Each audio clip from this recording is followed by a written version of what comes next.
Result দেখাচ্ছে না। আমার তো মাথায় হাত, তাহলে কি ফেল হয়ে গেলাম নাকি আমি? সবাইকে সুস্বাগতম। আমি সৌর। আজ তোমাদের আমি একটা খুবই মজার বিষয়ে গল্প বলবো। গল্প, হ্যাঁ, গল্প বললেও চলে, কিন্তু বিষয়টা আমার জীবনের। তো তোমরা পুরো শেষ না পর্যন্ত দেখা পর্যন্ত বুঝতে পারবে না আমি কী বলছি। তো দিনটা ছিল উচ্চ মাধ্যমিকের রেজাল্টের দিন। তো সবাই যেন 10:30টার পরেই রেজাল্ট আউট করে দেয়। তো আমারও ঠিক সেই একই অবস্থা। সকাল থেকে ফ্রি ফায়ার খেলছি, গেম খেলছি, রিলস দেখছি, ভিডিও করছি, তো ঠিকই আছে, বিন্দাস মজাই আছি। যখন 10:30 পেরিয়ে গেল, তারপর বাড়ি থেকে অ্যাডমিটটা বের করলাম। আর ডেট অফ বার্থ তো আমি জানি, তো জাস্ট ওটাই ওই সাইটটা ঢুকে, ওইটা ঢোকার পর আমি নিজের registration number, date of birth দিয়ে তারপর আমি যখনই সাবমিট করে দিই, রেজাল্ট দেখাচ্ছে না। আমার তো মাথায় হাত, তাহলে কি ফেল হয়ে গেলাম নাকি আমি? ব্যাপার কি? আমি তো ফেল হওয়ার কথা না। পরীক্ষা তো মোটামুটি ঠিক দিয়ে এসেছি, তো ফেল হওয়ার তো কথা না। ব্যাপার কি? আমি চেষ্টা করছি বারবার, মাথায় হাত পড়ে যাচ্ছে। 11টা বাজে, যখন মাকে বলি মা রেজাল্ট দেখাচ্ছে না, মা যে হারে বকা দিচ্ছে। বকা দেওয়ার কারণটা এই না যে আমি ফেল করেছি বা নাম্বার কম পাবো, ওই ব্যাপারটা না। বকা দিচ্ছে আমাকে। ওই সময় আমি একটা মেয়ের সঙ্গে কথা বলতাম উচ্চ মাধ্যমিক দেওয়ার সময়। তো বুঝতেই পারছি, স্টুডেন্ট লাইফে থাকলে তো হয়তো হয়ে যায়, এক দুটো বন্ধু থাকেই, একটা থাকেই। তো আমি ওই সময় বিন্দাস জোরে পড়াশোনার সঙ্গে সঙ্গে কথা বলতাম মোবাইলে। মাও দেখেছিল যে ছেলে কার সঙ্গে কথা বলছে। ওই সময় বেশি কিছু বলেনি, ঠিক আছে ছেলে ম্যানেজ করে নেবে পড়াশোনাটা। কিন্তু এখন যখন আমি না, আমার রেজাল্ট দেখাচ্ছে না, আমি খবর পেলাম আমার বন্ধু পাস করেছে, খুব ভালো নাম্বারে পাস করেছে, আর আমার রেজাল্ট দেখাচ্ছে না। আমার মার মানসিক অবস্থাটা খুবই শান্ত শিষ্ট। তো সেই জন্য যখন জানতে পারে ছেলের রেজাল্ট দেখাচ্ছে না, কোনোদিন কোনো কিছু বলেনি। আর ছেলে কেরিয়ারের ব্যাপার আছে, তো কি ছেড়ে দেবে কোনো মা? না। তো মাছটা ওই দিন মাছ হচ্ছিল আমার বাড়িতে, মাছ কাটা হয়েছে। কাল দেওয়া শুরু করছে যে ওটা কোন মেয়ে বল, কোন মেয়ের বাবার নাম কি, নাম্বার দিই, ওকে ছাড়বো না। ও জন্য আমার ছেলের কেরিয়ারটা খারাপ হয়ে গেল, এটা সেটা বলতেই যাচ্ছে। আমি বলছি লে ফেসে তো গেছি, কী হবে। তার আগে ভাবতাম যে ফেল হবো, হোক একবার তো ফেল হবো, কোনো চাপ আছে নাকি। তারপরে ভাবছি না, সবাই কলেজে যাবে, আনন্দ করবে, আমি কি থেকে যাব? স্কুলের মুখ দ্বিতীয়বার আমি দেখবো না। তো কী করা যায়? এবার আমার সেই সময় আমার বন্ধু বান্ধবী, আমার যে অনলাইন সেন্টারে কাকু আছে, সেও কল করছে যে কি কত পেলি, রেজাল্টটা দেখা বল, মিষ্টি খাওয়াবি না? এবার আমার মাথায় হাত, আরে আমি কি করে রেজাল্ট দেখাবো? আমার তো রেজাল্টই বেরোয়নি, আমি রেজাল্ট দেখাবো তো কি করে? সমস্যার বিষয়। এবার সবাই যখন চাপ দিচ্ছে, মা এখানে, মার অবস্থা খারাপ, কাল দিচ্ছে যে কী করলি তুই জীবনটা নিয়ে, হ্যাঁ এটা সেটা। আমি বললাম কেলো হয়েছি, কেরিয়ার শেষ, আর তো পড়াবে না। প্রথম কথা হলো যে তুই বদমাশি করবি, তুই কে পড়াবে? আমি ভাবছি যে ভুল করে দিলাম এটা সেটা। তখন 12টা বেজে যায়। 12টা বেজে আমার রেজাল্ট লেখা হয়নি, আর সবাই এখানে কল করে বলছে। আমি আমি না, আমার বন্ধু বলছি একজন 420 না 22 পেয়ে গেছে, একজন 382 না কত পেয়ে গেছে, লে হালুয়া। আমারই ব্যাচে, আমার সেম পড়াশোনা, সেম সব কিছুই সেম। তো আমি কি ফেল হয়ে যাব? না, এত খারাপ পরীক্ষা তো আমি দিইনি। তারপরে আমার বান্ধবী একজনকে পাঠালাম, আমার বলছে তুই পাঠান, চেক করো, পাঠাতো রেজিস্ট্রেশনটা। আমি বলছি হোক, তুই নে। যখন পাঠাই, কি হয়েছে বলি, কি সমস্যা, কী এটা? সমস্যা হচ্ছে যে আমি আমার ক্লাস 11-এর রেজিস্ট্রেশনটা দিয়ে দিয়েছি, ক্লাস 11-এর। 12-এটা খুঁজেও দেখিনি যে কোনটা 11, কোনটা 12। আমিও কনফিউজ ছিলাম, একই রকম দেখাচ্ছিল। তো ও বলছে না, এটা ক্লাস মানে এটা 2025-এর, এটা হবে না, তো 12-এরটা বের কর। আমি বলছি 12-ওটাও হয় নাকি? 12-এরও হয় এবার? ওরে বাবা, রেজিস্ট্রেশন 12-এর, দুটো একই রকম দেখতে, তো আমিও জানতাম না। তারপরে খুঁজে দেখলাম না, একটা পেজ যখন দেখাচ্ছে না, এটা রোল টোল লেখা আছে না, এটা 2026। বুঝছে ও। তখন আমি যখন এন্টার করি, সাবমিট করি, তার আগে কান্নাকাটি শুরু হয়ে গেছে। আমার মা যা ঘাড়ে কাঁদছে, কেন করলি? পড়াশোনা না বাদ দিয়ে মেয়ের সঙ্গে প্রেম করা হচ্ছে না, ওতে জীবন কেটে শেষ হয়ে গেল। কেন করলি? এত ভালো ছেলে, এত ভালো পড়াশোনা, কেন করলি? আরে ও তো ছোট বাদ দে, আমাদের পাড়ার মধ্যে তুই তো একটা ভালো তোর নাম আছে। হ্যাঁ, কেন করলি এইগুলো বদমাশি কাজ বাজ? কী হবে তোর এখন কেরিয়ার? জীবন তো তোর শেষ।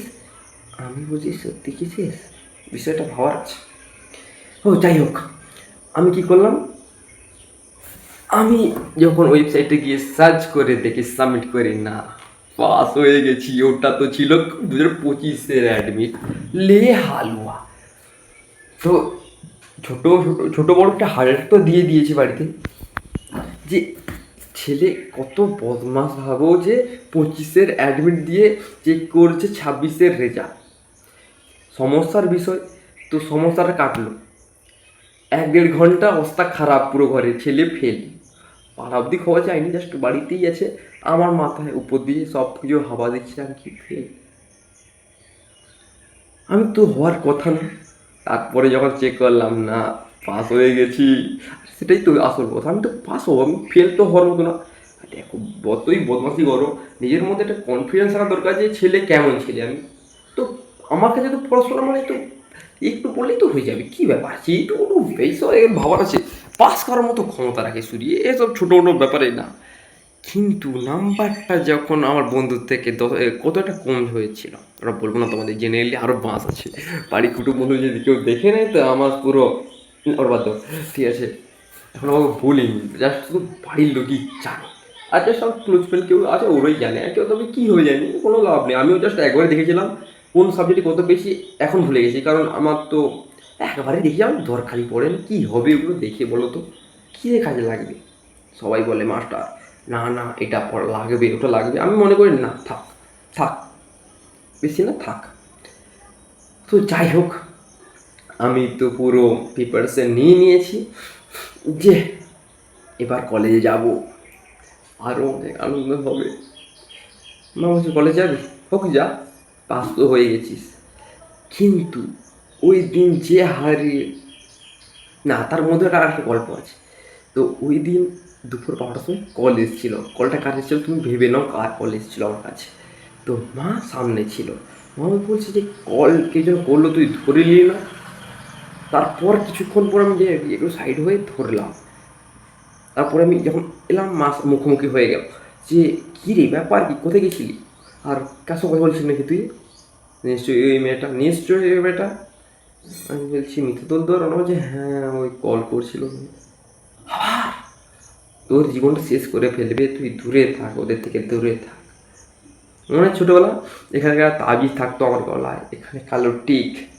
শালা টিকের এত বড় জোর যে আজ পর্যন্ত ঠিকঠাকভাবে কোনো একটা করতেই পারলাম না। টাইম পাস বহুত হয়েছে ভাই, টাইম পাস বহুত হয়েছে, কোনো অসুবিধা নেই।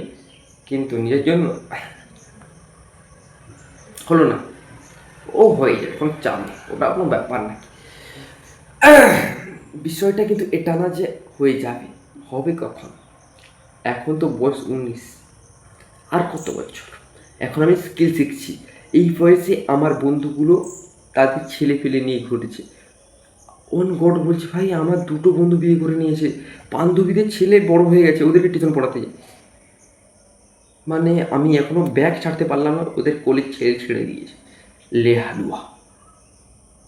আর বড় কখন হবো? ওরা তো ছেলে পেলে নিয়ে বড় করছে। ওদের ছেলেরা যখন ফুটবল খেলতে যাবে তখন আমি কোচ হব, তখন আমি ওদের শেখাবো। ওই ছেলেরা বড় হবে, আমার ছেলে পেলে যখন হবে, ওই ছেলেরা যাদেরকে শেখালাম ওরা আমার ভাই ছেলেকে শেখাবে। আমার দাড়িগুলো পেকে যাবে বিয়ে হতে। 19 বছর বয়স, এখনও একটা কামাতে শিখলাম না, জীবন ঝন্ড। 2 টাকাও তো কামাতে পারি না, কী হবে জীবনে, কি করব? এখনও ভাবছি ভুলটা কোথায় করলাম, তাহলে ভুলটা কোথায় করেছি? ভুলটা করেছি আমরা, আমার যে বন্ধুগুলো বিয়ে করেছে বা সেরকম যে বান্ধবীগুলো বিয়ে করেছে, তো ওদের ক্ষেত্রে কী হয়েছে, ওরা পড়াশোনা ভালো করতো না, তো বিন্দাস বিয়ে হয়ে গেছে। যে মেয়েটা আমার বান্ধবী বিয়ে করেছে, ওর জন্য ওর বর আছে কামানোর জন্য, বিন্দাস ওর বর কামাচ্ছে, ও খাচ্ছে। যে ছেলে বন্ধুটা বিয়ে করেছে ভাই, ও তো নিজে কামাতে হয়, এখন কাজ করে করে খাবো। মানে আমি যখন ঘুরছি ও কাজ করছে, ওর কাজ না করলে ভাই হবে না ভাই, কাজ করতে হবে, ওর সংসার রয়েছে। আমার তো কিছুই হয়নি, বিন্দাস গুরু, ঠিক ঠিক ঠিক ঠিক। তো মজা চলে এসছে, খুবই মজা চলে এসছে। তো আজকের জন্য এইটুকুই। যদি ভালো লাগে অবশ্যই লাইক শেয়ার কমেন্ট সাবস্ক্রাইব করে আমার চ্যানেলকে। আমি আরও অরিজিনাল কন্টেন্ট নিয়ে আসবো। আমি বুঝতে পেরেছি আমি তোমাদের জন্য অরিজিনাল কন্টেন্ট নিয়ে আসবো, আর দারুণ মজার মজার গল্প নিয়ে আসবো। আজকের যে বিষয়টা ভাই, হার্ট ফেল, জানো তো, হার্ট ফেল করে দিবে।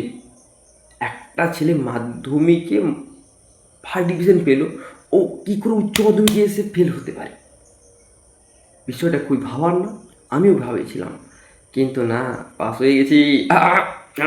কলেজে ভর্তি হবো, পাস হয়ে গেছে। এ ধরে এবার কলেজ যাব। দেখো, প্রথম কথা, আমি খুবই হারামি ছেলে। কোন দিক থেকে হারামি সেটা কেউ জানে না, মোটামুটি সবাই জানে যে এই ছেলেটা ভালো।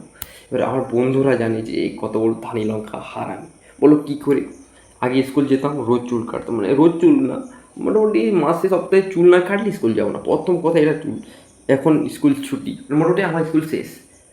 এখন তো কলেজও যাই না, তো চুলটা কাটবো কেন? আর কাটলে দেখাবো কাকে?